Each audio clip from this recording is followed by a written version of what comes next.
히브리서 7장 4절로 우리 10절까지 조금 길지만 우리 한번 교독을 해보겠습니다.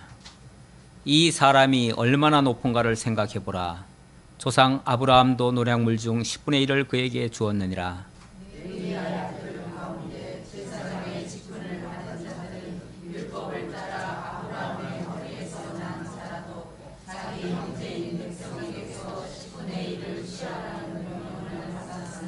레위 족보에 들지 아니한 멜기세덱은 아브라함에게서 10분의 1을 취하고 약속을 받은 그를 위하여 복을 빌었나니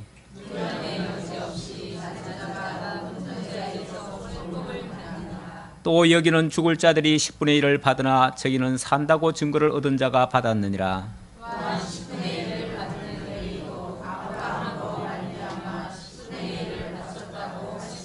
다 같이 이는 멜기세덱이 아브라함을 만날 때 레위는 이미 자기 조상의 허리에 있었음이라.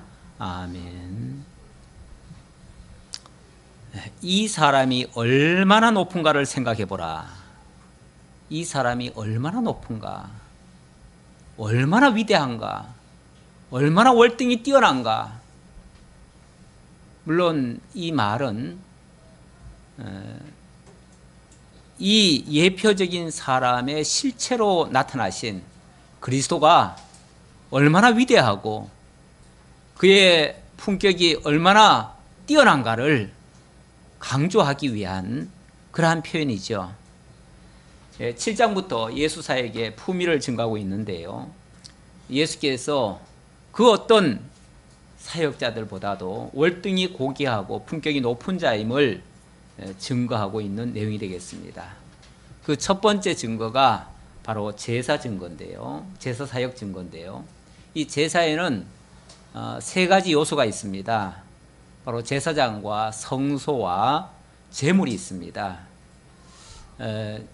그동안은 예수의 신분에 대한 우월성을 강조했는데 이제는 예수께서 본격적으로 예수께서 하신 그 일, 그 사역이 얼마나 위대한가를 증거하는데 그 중에서도 제사의 3요소 가운데 첫 번째가 바로 제사장입니다. 바로 예수께서 하신 그 대제사장 사역이 얼마나 위대한가를 증거하고자 합니다. 물론 율법에 이거는 율법과 비교가 되죠. 율법과 비교가 되는데 율법 안에서 율법의 제도에 의하면은 레위 제사장이 대를 이어가면서 제사장 노릇을 합니다.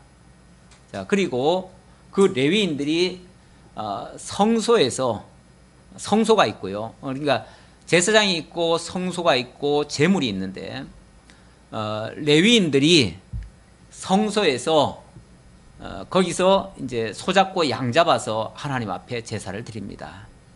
그런데 그 제사가 만약에 완전하고 온전한 효과가 있었다면 굳이 또 다른 제도나 어떤 방법이나 또 다른 어떤 사람이 등장할 이유가 없습니다.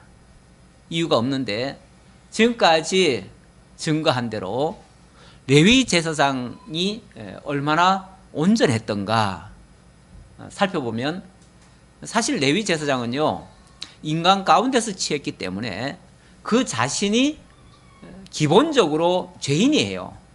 죄인이니까 그 죄인이 남을 위한 제사장 역할을 하려니까 사실은 자기 몸 건사하기도 힘들어요. 그래서 먼저 자기를 위해서 제사를 드려줘야 되고 그리고 인간이 만들어 놓은 그 성소라고 하는 거 그것도 그렇게 완벽하질 않아요. 왜냐하면 성소라고 하는 것도 몇 번이나 회팔당했잖아요. 그리고 지금은 그나마도 그 성소가 없잖아요. 그렇죠? 그런데 아니 성소도 없고 있어봤자 온전치 않은 그런 성소에서 드리는 제사가 얼마나 온전하겠어요. 그야말로 효과가 없지요. 효과가. 아니 형식은 다 갖췄어요. 형식은 다 갖췄는데 그렇게 드려가지고는 효용성이 없다 그 말이에요.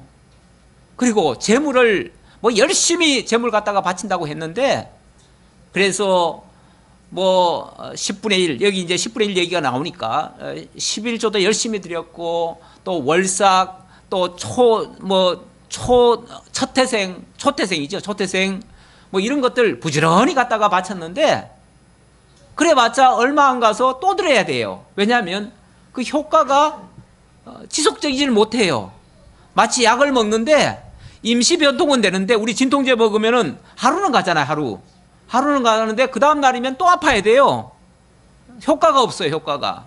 다시 말하면 이 제사장이 드렸던 그 제사는 뭐 잠깐은 효력이 있는 것 같은데 지속적이질 못해요. 그렇다면 그런 제사가 과거에 열심히 드릴 때는 그게 혹시 또 효과가 있었을지 모르지만 그것이 오늘 우리에게는 아무런 영향이 없어요. 아무런 더 이상의 효과가 없어요. 그러니까 그런 제사로는 이제 더 이상 안 돼요. 그래서 하나님이 그 제사 제도를 변혁을 하시는 거예요. 변혁을 하시는데 그것이 바로 영원하신 분, 온전하신 분, 완전하신 분, 근본 죄도 없으신 분, 그런 사람을 통해서 역사를 하신다 그 말이에요. 그런데 과거에 그러면 아무런 전례도 없이 아무런 사전에 말도 없이 갑자기 예수가 등장해가지고 내가 그 모든 일을 다 하는 자다 그래버리면은 믿을 수가 없잖아요. 그분이 진짜 그분인지 알 수가 없잖아요. 그러니까 하나님께서는 구약에 예표적으로 멜기세덱이라는 사람을 등장시켜가지고 그를 통해서 아브라함으로부터 11조를 받고 또 하나님께 제사를 온전히 드리고 그렇게 해서 하나님의 은혜를 깨닫게 하는 그런 역사가 있었다는 거죠. 그런 하나님 신뢰를 통해서 그래서 진짜 온전케 하실 진짜 제사장은 율법에 있는 제도상에 있었던 아론의 계열이 아니라 아론의 반차가 아니라 바로 멜기세덱의 반차를 따라서 오시는 그분이 진짜다 그 말이죠. 그 진짜 되시는 그분을 소개하기 위해서 구약의 그 예표적인 사람 바로 멜기세덱을 소개했습니다. 자, 그런데 이 멜기세덱이 어떤 사람인가? 물론 지난번에도 잠깐 설명을 드렸는데 표면적으로는 그 사람은 살렘 왕이에요. 그리고 또 의의 왕이에요. 어떤 지역의 왕이었지요. 그리고 하나님의 제사장이라고 했어요. 하나님의 영원한 제사장이라 이렇게 표현을 했어요. 근데 그 당시는 아무런 율법적 제도도 없었고 아무런 거기에 대한 언급이 없었는데 이 사람이 갑자기 등장을 했어요. 그리고 이 모든 진짜 제사장 역할을 다 했어요. 그래서 이 사람이 어떤 사람인가 좀 궁금했는데 거기에 대한 설명을 하고 있습니다. 그 사람은 아버지도 없고 어머니도 없고 족보도 없고 시작한 날도 없고 생명의 끝도 없다. 생명의 끝도 없다는 말은 영원하다 그 말이에요. 영원한 사람이었다. 그러면서 하나님의 아들과 닮아서 항상 제사장으로 있다. 그렇게 얘기를 합니다. 하나님의 아들과 닮았다. 그 예표적인 사람인데 마치 꼭 하나님의 아들을 보는 것과 같은 그런 사람이었다 그 말이죠. 그러니까 이 사람은 생명의 끝이 없는 사람이니까 영원한 사람이고 영원한 사람이 그런 사역을 했으니까 영원한 사역자다. 영원한 제사장이다. 그 말이죠. 그런 논리로 설명을 하고 있어요. 그러면서 그 사람에 대해서 좀 더 심층적으로 설명을 하는데 4절입니다. 이 사람이 얼마나 높은가를 생각해 보라. 이 사람이 얼마나 높은 사람인가 도대체 거기에 대해서 증명을 하는데요. 그 사람은 조상 아브라함도 노략물 중 10분의 1을 그에게 주었느니라. 조상 아브라함도 그 사람에게 제물을 드린 사람이다. 그 얘기예요. 그렇다면 자, 얼른 계산해 봐도 조상 아브라함보다도 더 높은 사람이라는 얘기죠. 그렇잖아요. 더 높은 사람이니까 그 사람에게 제물을 드렸을 거 아니에요. 10분의 1이라고 하는 것은 10분의 1 제물은 아무나 드리는 게 아니고요. 낮은 자가 높은 자에게 드리는 거예요. 그 뒤에 이제 설명이 그렇게 나오는데 어쨌든 아브라함이 드린 사람이에요. 그러니까 아브라함의 것을 받은 사람이에요.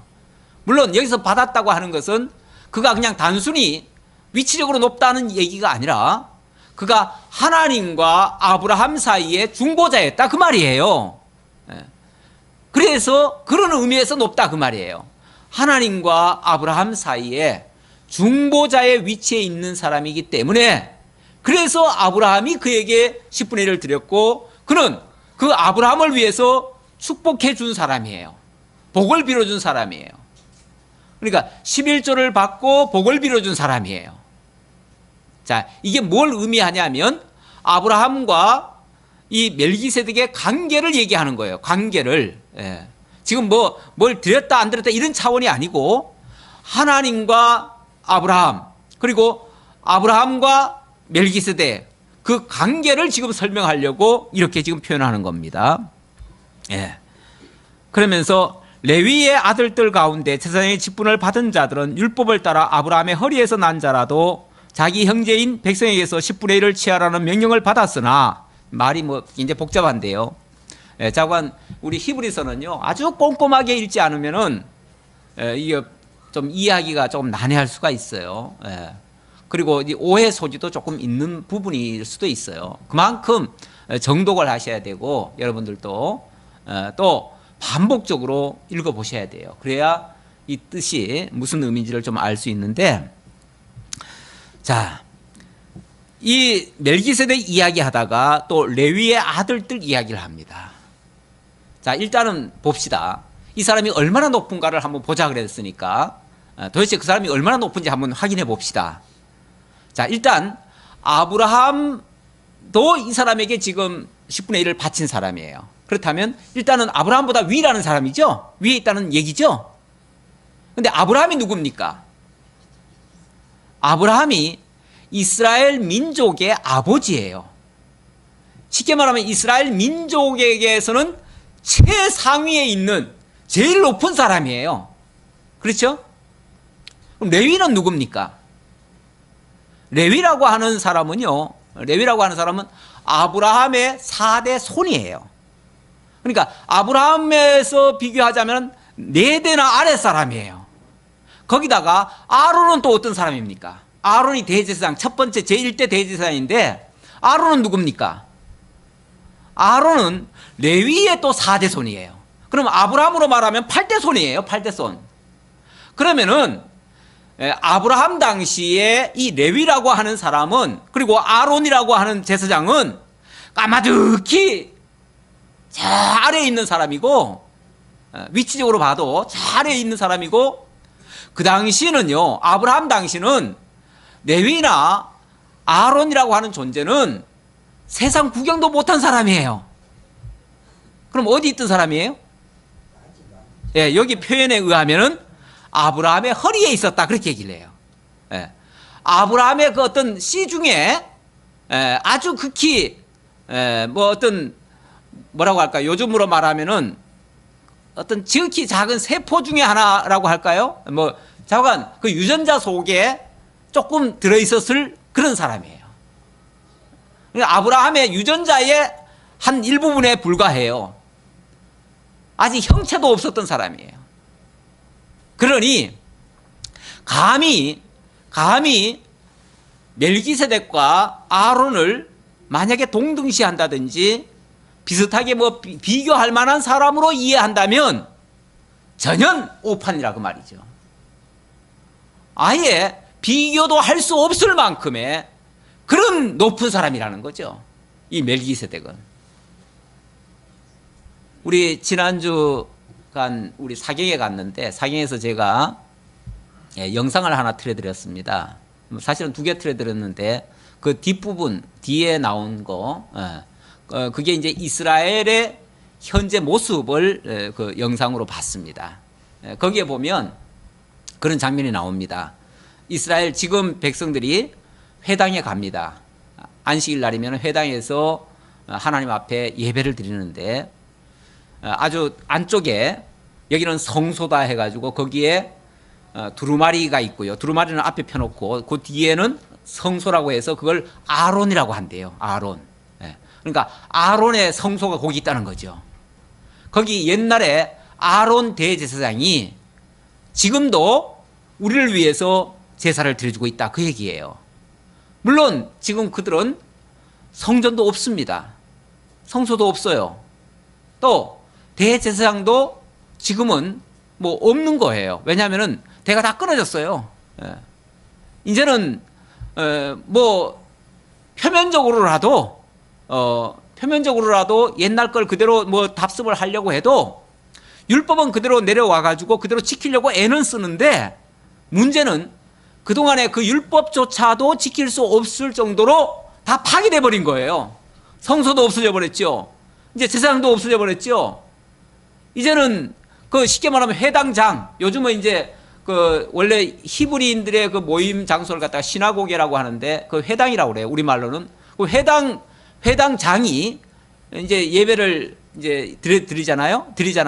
드리는데 구약 시대에 소잡고 양잡고 하던 그런 제사도 이제는 못 드려요. 왜냐하면 제사장도 이제는 없는 거예요. 이제는 드리고 싶어도 못 드려요. 그러면은 만약에 그걸 지켜가지고 자기네들이 의롭게 되고 구원에 이를 수 있다면, 한마디로 말해서 원천적으로 불가능이죠.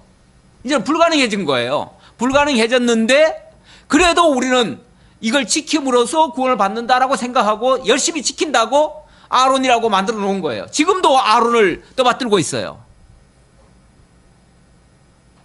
그게 과연 가능하냐? 지금 이 성경은 그렇게 지금 표현하면서 그 아론보다 더 근원적이고 원천적이고 진짜 효과를 낼 수 있는 그런 능력자를 우리가 믿어야지.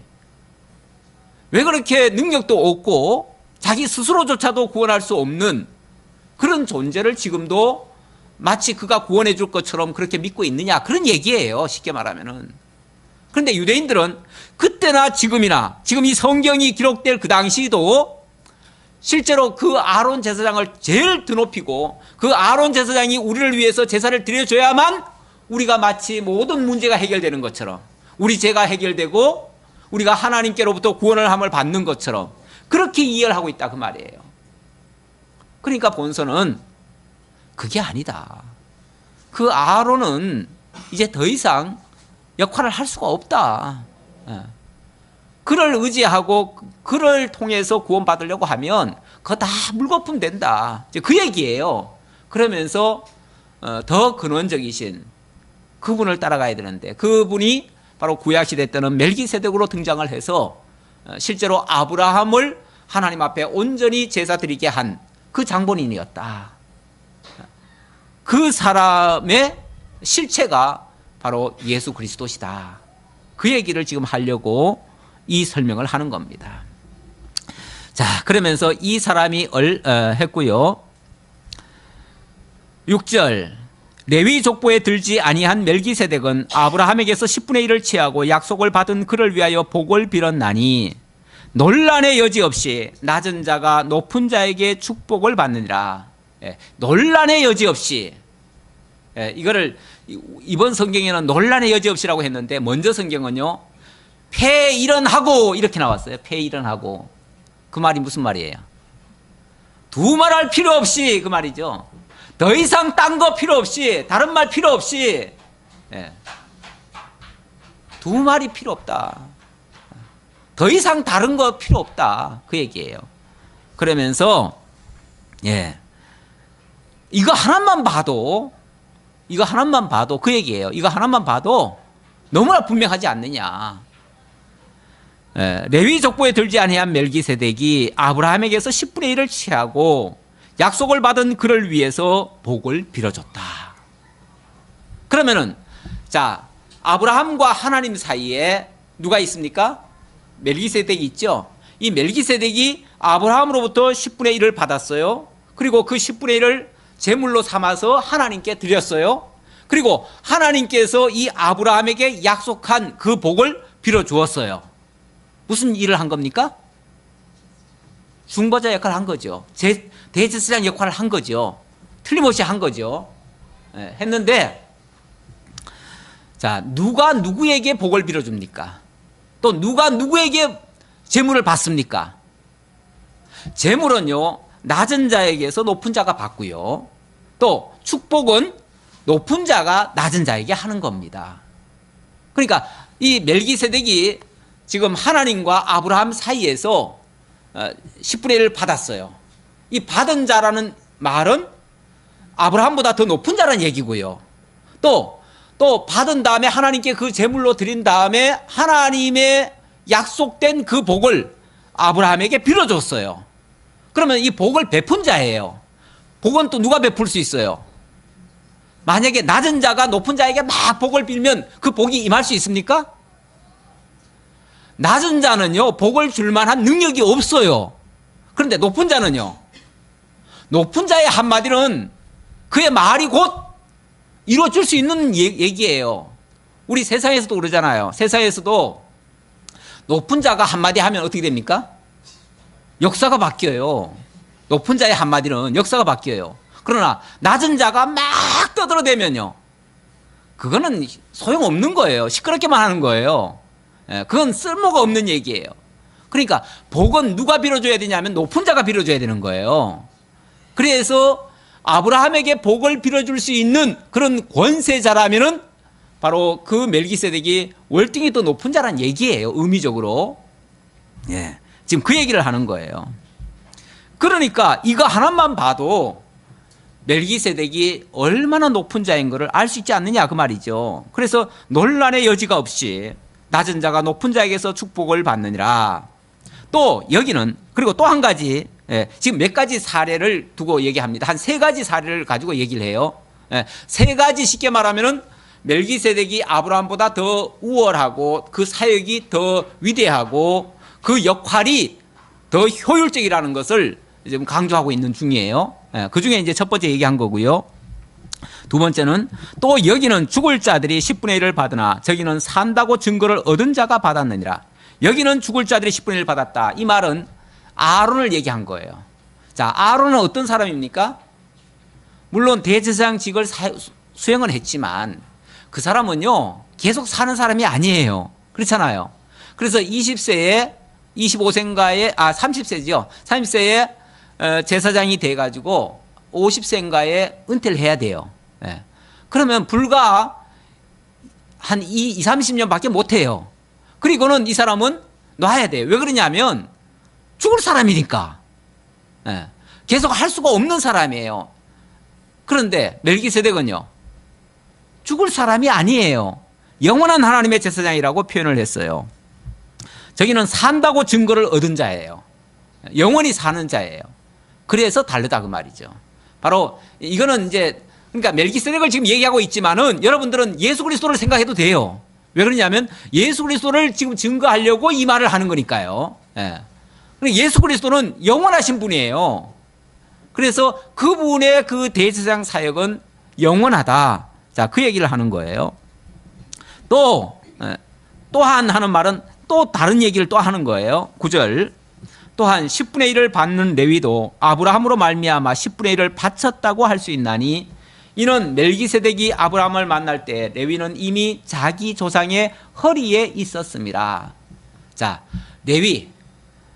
이제 아론, 레위의 이제 4대 손이 아론이니까 그 계열의 이제 대제사장을 대를 이어서 계속 해왔으니까 그래서 아론 얘기를 하는데 이 레위 얘기를 하는데 자, 레위는 그가 대제사장이 돼서 모든 백성들로부터 11조를 받았죠. 그것만 보면은 대제사장이니까 당연히 제일 높은 자 같긴 한데 그러나 레위도 누굽니까? 레위도 역시 11조를 내야 될 사람이에요. 11조를 받을 사람이 아니라 최종 받고 자기 선에서 끝나는 사람이 아니고 자기도 내야 될 사람이에요. 그런데 이 사람은 어떻게 11조를 냈는가? 아브라함의 허리에 있었대요. 아브라함의 허리에 있었는데 그 아브라함이 멜기세덱에게 11조를 냈대요. 그러면 결과적으로 말하면 아브라함의 허리에서 이 레위도 멜기세덱에게 11조를 낸 사람이에요? 안 낸 사람이에요? 낸 꼴이죠. 그렇죠? 결과적으로 그렇다는 얘기죠. 결과적으로. 지금 논리적으로 설명하는 거예요. 논리적으로.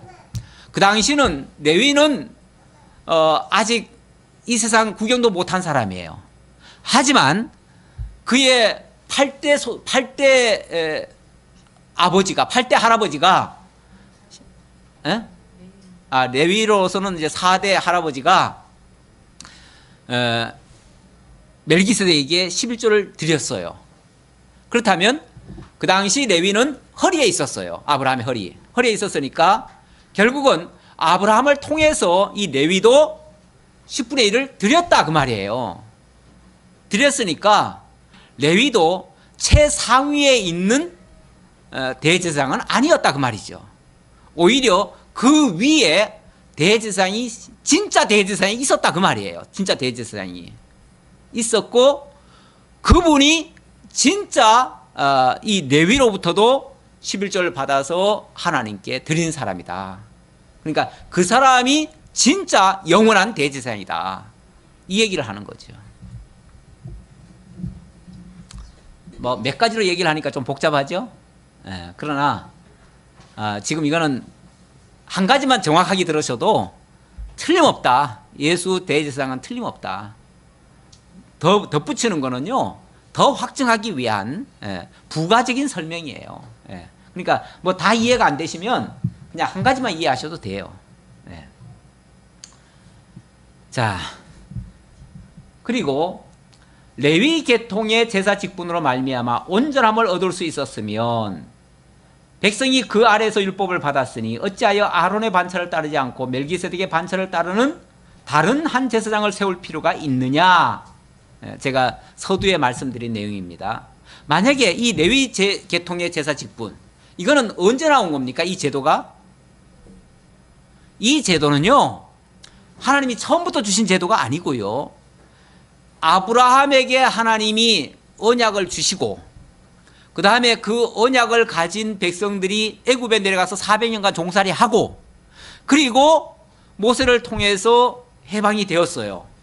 그 다음에 하나님께서 율법이라고 하는 십계명과 율법을 주시고, 그 율법 아래에서 율법의 제도 가운데 바로 레위 제사 제도를 만드신 거예요. 그러니까 아브라함에게 언약한 거에 비하면 이 율법 언약은 적어도 400년 내지 500년 후에 만들어진 거예요. 그렇죠?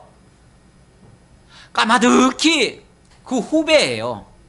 아브라함 언약에 비하면 이 율법 언약은요, 아주 먼 훗날에 만들어진 거예요.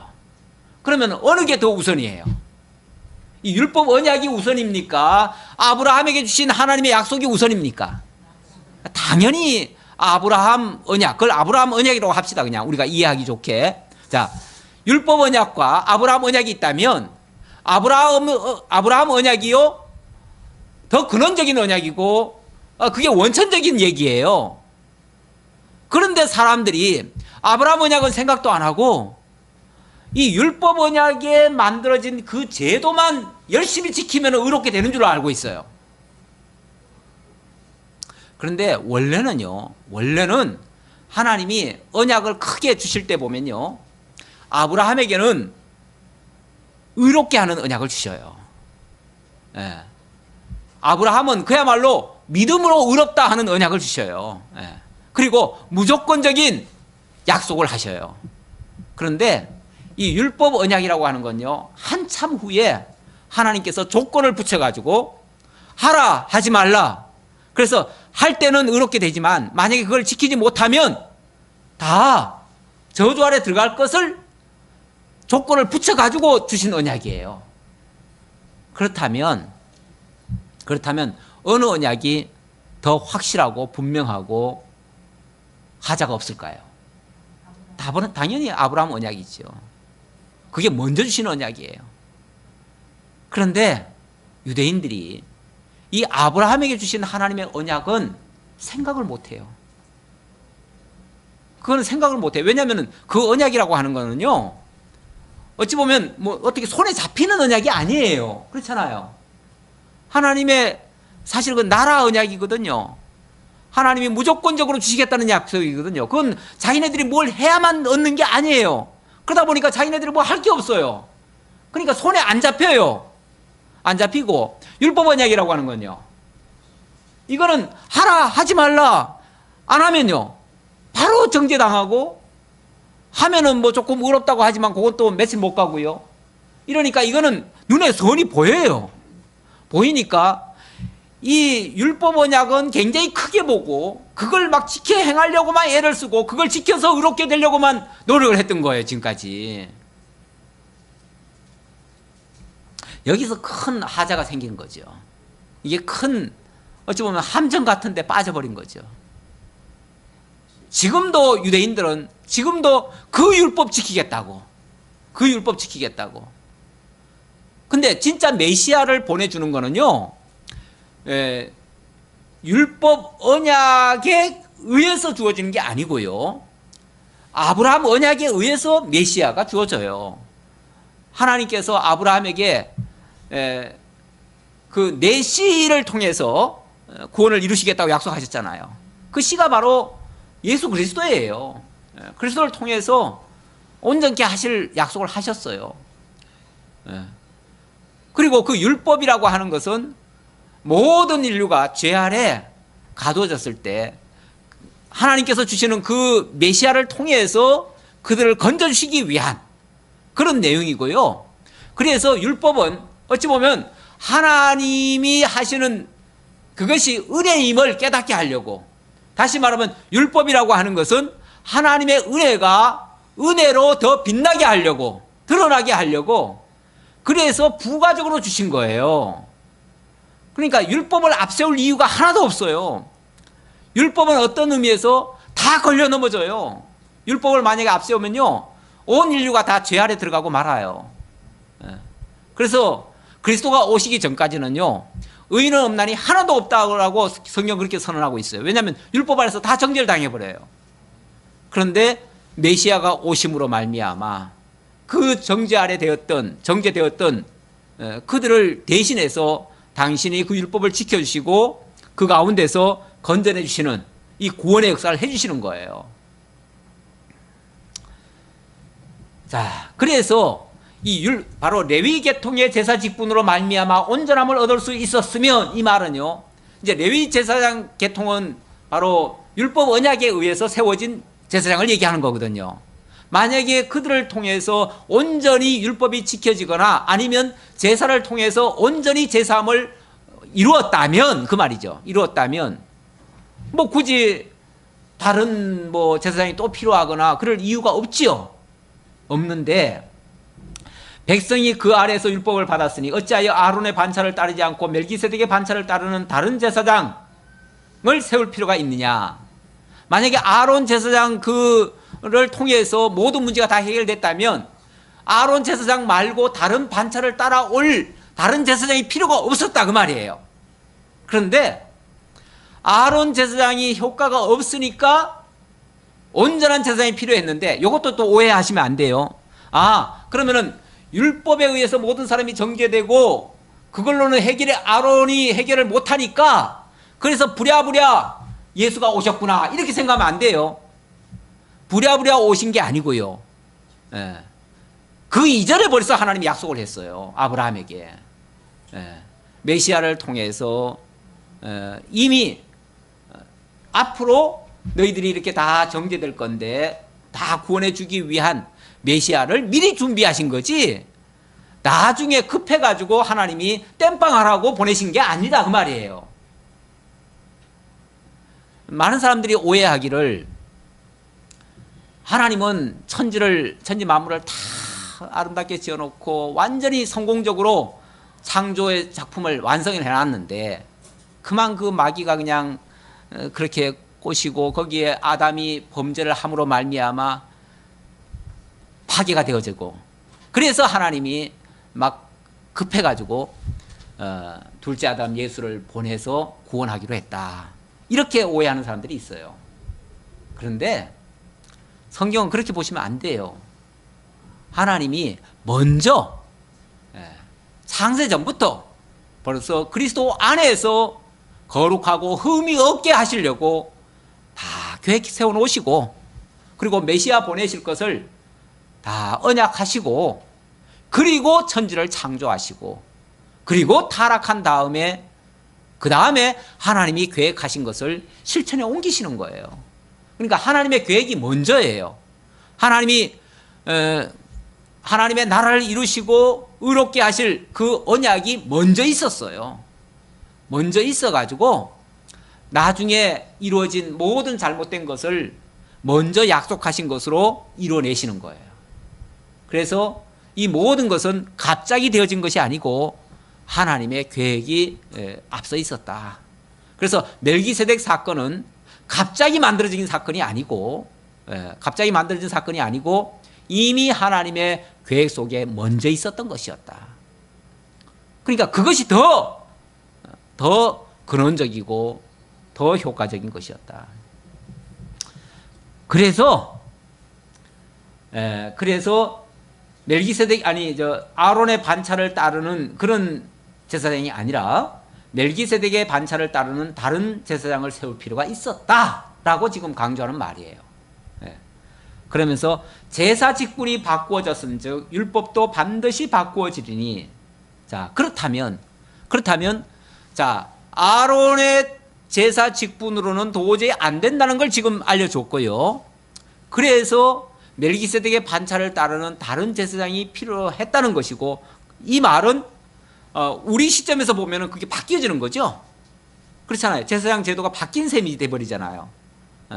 결국은 구약 시대 때 아론 제사장을 통해서 어쨌든 제사 행위를 했는데, 이제는 그런 제사 행위가 이제 끝나고 쉽게 말하면 그리스도를 통한 그런 온전한 제사 사역이 이루어졌으니까 이거는 이제 바뀌어진 거예요. 결과적으로 말하면 바뀌어졌는데,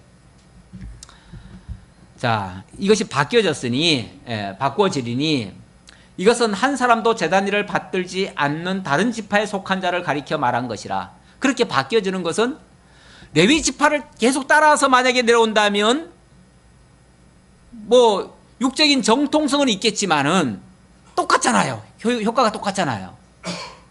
효과가 똑같을 거니까 그걸로는 안 된다는 것을 알려주면서, 그래서 다른 제사장이 필요했다라는 걸 강조하면서, 그래서 한 사람도 제단 일을 받들지 않은 다른 지파에 속한 자를 가리켜 말한 것이라.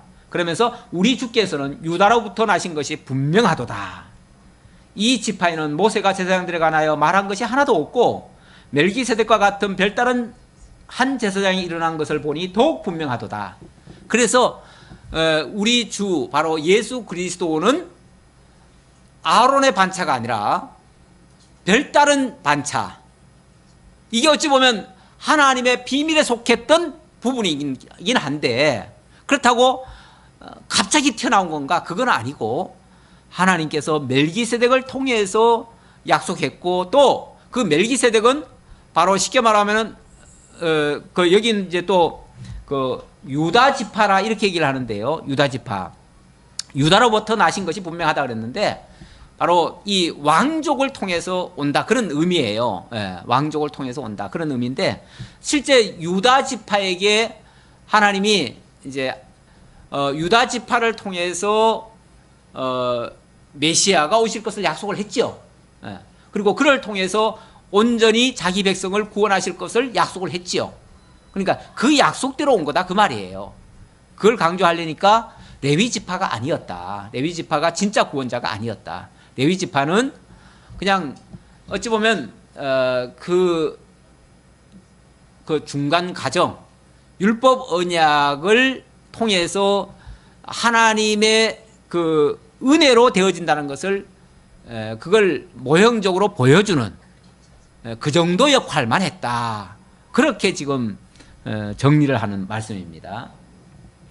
그러면서 그는 육신에 속한 한 계명의 법을 따르지 아니하고 오직 불멸의 생명의 능력을 따라 되었으니, 육신에 속한 한 계명의 법, 육신에 속한 그 아론의 그 법은요, 아론의 제사장은요, 바로 율법이라고 하는, 율법 중에서도 바로 제사 제도라고 하는 그 한 계명의 법을 따라서 제사장 된 사람이에요. 그렇죠? 그러니까 율법의 한 제도를 따라서 제사장 된 사람. 하지만은 예수는 그 율법에 따라서 제사장 된 사람은 아니고요, 오히려 하나님의 생명의 법에 의해서, 이거는 영원한 하나님의 계획에 의해서 이렇게 이해하셔도 돼요. 예. 이거는 영원히 변치 않을 불멸의 생명의 능력을 따라, 이렇게 얘기를 합니다. 불멸의 생명의 능력을 따라 되었다. 그러니까 예수의 대제사장 사역은요, 어떤 제도를 따라온 건 아니에요. 예, 그러다 보니까 유대인들은 이해가 안 되는 거예요. 유대인들은. 왜냐하면 아니 율법에는 분명히 레위 지파에서 제사장이 온다고 했는데 어떻게 예수가 대제사장이 될 수 있느냐, 이렇게 얘기를 하는 거죠.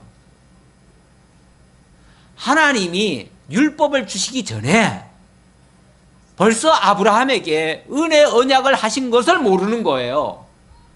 사실은 그것보다도 그 이전에 하나님의 영원한 계획을 모르시는 거예요. 모르는 거예요. 그러니까 그런 쓸데없는 말을 하는 거예요. 만약에 아브라함 언약을 알고 그 이전에 하나님의 영원한 계획을 안다면, 그렇다면 예수를 인정 안 할 수가 없습니다. 결국 그걸 모른다는 것은 복음을 모른다는 얘기예요. 복음이라고 하는 것이 하나님의 영원한 언약에서부터 출발을 하는데, 그걸 모르면은 복음을 모르는 거예요. 복음을 못 받아들이는 거예요. 계속 율법 아래만 머물러 있는 거예요. 율법 아래만 머물러 있으면 아직도 제사 드리고 11조 드리고 아직도 모든 그런 행위를 해야 된다는 거예요. 내 손으로 다 해야 된다는 거예요. 그래야 구원에 도달한다는 거예요. 그런데 우리는 그게 아니잖아요. 영원한 하나님의 그 계획과 그 경륜에 따라 메시아가 오시고, 그 메시아가 율법 언약에 의해서 저주 아래 들은 모든 백성들을 거룩하고 흠이 없게 하시려고 그들을 온전히 구원해 내시는 이런 역사를 하시잖아요. 그걸 우리가 깨달아 알고 믿는, 그것이 바로 복음 신앙인 거죠. 이제 우리가 뭐 제사 드리는 거 아니잖아요. 이제 우리가 뭘 합니까? 의식적인 무슨 행위를 합니까? 만약에 의식적으로 할 것 같으면요, 우리 이 자리에 나와서 하나님 앞에 상달되는 제사 드릴 사람 한 사람도 없습니다. 왜냐하면 구약의 율법의 그 제도에는 우리 하나도 안 맞으니까요. 지금 우리 이 하는 일들이 이게 하나도 안 맞아요. 이거는 지금 우리가 드리는 이 제사는요, 그리스도를 통해서 이루어질 그야말로 신령과 진정으로 드리는 산제사, 영적 예배예요. 지금 우리가 드리는 제사는. 그러니까 구약의 율법을 따라 드리는 것과는 전혀 다르다라고 말씀드릴 수 있고요. 증언하기를, 자, 그래서 증언하기를 내가 영원히 멜기세덱의 반차를 따르는 제사장이라 하였도다.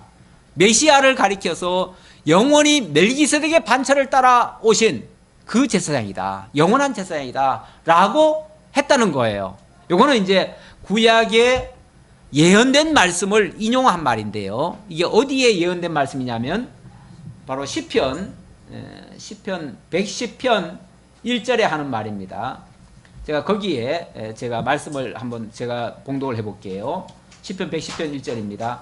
여호와께서 내 주에게 말씀하시기를, 여기 앞에 말은 여호와고요, 뒤에 내 주에게 말씀하는 말은 그리스도예요. 여호와께서 그리스도에게 말씀하시기를 내가 내 원수로 내 발등상 되게 하기까지 너는 내 우편에 앉으라 하셨도다. 자, 이렇게 하나님께서 메시아를 가리켜서 이 하나님 보좌 우편에 앉았으라 이렇게 하셨다는 거예요. 하셨도다. 여호와께서 시온에서부터 주의 권능의 호를 내어 보내시리니 주는 원수 중에서 다스리소서. 이 시온에서부터 온 천하를 다 다스리는 왕이 되신다, 그 얘기고요. 주의 권능의 날에 주의 백성이 거룩한 옷을 입고 즐거이 헌신하니 새벽 이슬 같은 주의 청년들이 주께 나오는도다. 새벽 이슬 같은 아주 깨끗한 거룩하고 흠이 없는 그야말로 하나님의 백성들이 하나님의 나라에 참여하게 된다, 그런 얘기고요. 여호와는 맹세하고 변치 아니하시리라 이르시기를, 맹세하고 변치 아니하시리라. 이 맹세하고, 하나님이 이렇게 약속한 거는요, 당신의 맹세로 언약한 거다, 그 얘기예요. 맹세로 뭐라고 언약을 하셨냐면은 이르시기를 너는 멜기세덱의 반차를 쫓아 영원한 제사장이라 하셨도다. 그 메시아를 가리켜 한 말이었거든요. 그 메시아가 바로 멜기세덱의 반차를 쫓은 영원한 제사장이다 라고 예언을 했었는데, 시편 기자를 통해서 약속을 했었는데, 그 예언대로 바로 우리 주 예수 그리스도가 오셔서 하나님 보좌 우편에, 부활 승천하신 후에 하나님 보좌 우편에 앉으셨잖아요. 앉으시고 만왕의 왕의 자격으로, 그리고 영원한 하나님과 우리 사이의 중보자로 우리를 대신해서 하나님께 영원한 11조로 드려주시고, 그리고 온전한 제물로 우리의 모든 죄를 다 속죄해 주시고, 이런 역사를 지금도 하고 계시다 라는 말씀을 이렇게 증명하고 있습니다. 전에 있던 계명은 연약하고 무익함으로 패하고, 율법은 아무것도 온전하게 못할지라. 전에 있던 계명이 바로 율법이죠. 근데 그 율법은 그 율법 자체가 악하다는 게 아니라, 그 율법은 연약한 인간을 통해서 이루어내는 일이다 보니까 인간이 그걸 다 못했다 그 말이에요. 다 못하니까 당연히 율법은 지켜서 의롭게 된 게 아니고 결과적으로는 다 죄 아래 들어가 버렸어요. 그래서 더 이상 그걸로는 구원이 불가능하니까 무익함으로 패하고, 이에 더 좋은 소망이 생기니 이것으로 우리가 하나님께 가까이 가느니라. 이것으로 우리가 하나님께 가까이 간다. 다시 말하면 율법을 통해서 하나님 앞에 가는 게 아니라 그 영원한 대제사장 되시는 그리스도를 믿음으로 하나님께 나아가게 된다, 그 얘기죠. 이렇게 우리에게 구원의 길을 다시 열어주시고, 그걸 우리에게 소망하게 만드시고, 그 그리스도를 우리가 믿게 하시고, 그걸 깨달은 성도들이 이제는 이 교회 안에서 서로 사랑하면서 그야말로 율법을 이루어 가도록 그렇게 역사하신다, 그 내용이에요. 그러니까 우리가 이제 와서 율법을 지켜서 그렇게 되는 게 아니고, 그리스도를 믿고 그 하나님의 약속을 소망하고, 그리고 그의 성도된 그 함께 구원받은 성도들을 서로 사랑하는 일, 그게 영적 예배고 산 제사고 오늘 우리가 신앙하는 신앙의 모습들입니다. 오늘 우리에게는 하나님께서 그걸 요구하십니다. 그것이 오늘날 우리가 율법을 지켜 행하는 모습이에요. 지금은 의식적인 율법을 지키는 게 아니고, 율법의 대강령이 뭐예요? 그렇죠. 하나님 사랑하고 이웃 사랑하라잖아요. 그게 사랑하라는 거예요. 한마디로 말하면 율법을 다 통틀어 가지고 한마디로 딱 정의하면 사랑이라는 거예요. 오늘날 주의 백성들이 이제 함께 연결되어서 이제 함께 주의 몸을 지금 이루어가고 있잖아요. 그 몸을 이루어가는 성도들이 서로 사랑하는 그 모습, 그게 하나님께 드려지는 온전한 제사고 온전한 율법 지킴이다, 그 얘기예요. 기도하겠습니다. 아버지 하나님 감사합니다. 하나님께서 우리에게 주신 은혜가 너무나 큽니다. 하나님의 영원한 계획에 의해서 그리스도를 통해서 이 모든 역사를 진행해 가고 있습니다. 우리가 그 안에 이제 들어있고, 우리는 과거에 주님을 알지 못했을 때 율법 아래 다 정죄를 받았었습니다. 그러나 이제 그리스도를 통해서 구원함을 얻고, 이제 주 안에서 서로 사랑하는 그런 이 교회를 이루어가는 그런 일원이 되었습니다. 이제 우리가 마땅히 해야 될 일들, 주님께서 주신 새 계명을 지켜가며 정말 주님을 사랑하며 하나님을 사랑하며 이웃을 사랑하는 우리 모두가 될 수 있도록 함께해 주옵소서. 모든 것 주님께 영광 돌리옵고 예수님의 이름으로 기도하옵나이다. 아멘.